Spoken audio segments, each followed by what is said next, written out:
మనం భయ్య అనుకుంటూ పిచ్చి పిచ్చి పాటలు పాడేస్తే కుదరదు. వాళ్ళు వేలం పాటలో నీ కూతుర్ని అమ్మేస్తారు. బొంగులో దేశంలో ఏం జరుగుతుందో చూసుకోకపోతే బొంగుల మీద పడుకోబెట్టి కాల్చడానికి కూడా నువ్వు మిగలవు. ఏమన్నా అర్థమైందా? మొదటిది. రెండోది కూడా అర్థం కావాలి. ఊరికే బొంగులో బిర్యానీ తినేయడం కాదు. బొంగు మీన్స్ బ్యాంబూ స్టిక్. అది తిట్టు కాదండి. ఊరికే మనం అనేస్తూ ఉంటాం బొంగు భోషం, అది తిట్టు కాదండి. బొంగు అంటే బ్యాంబూ స్టిక్.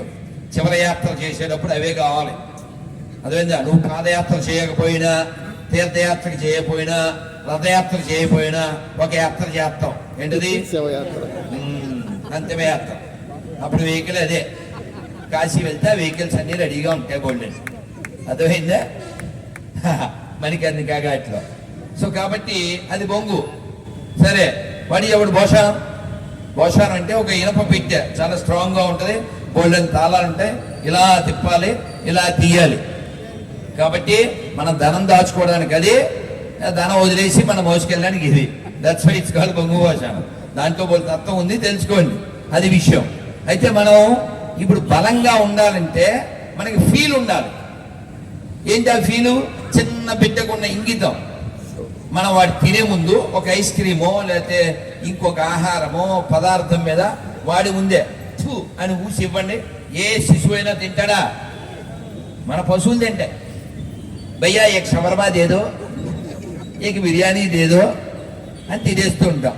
ప్యూర్ వెజ్ కూడా నాన్ వెజ్ కదా, కర్రీలో జెర్రీ, వితౌట్ వర్రీ ఇది తినేస్తూ ఉంటాడు. ఎందువల్ల? అజ్ఞానం. మరి ఇందాక మనం తాబేలు కథలో చూసావా? తాబేలు ఎవరిని మోసుకెళ్ళింది? వీడినే మోసుకెళ్ళింది, ఈ భయ్యగాడినే.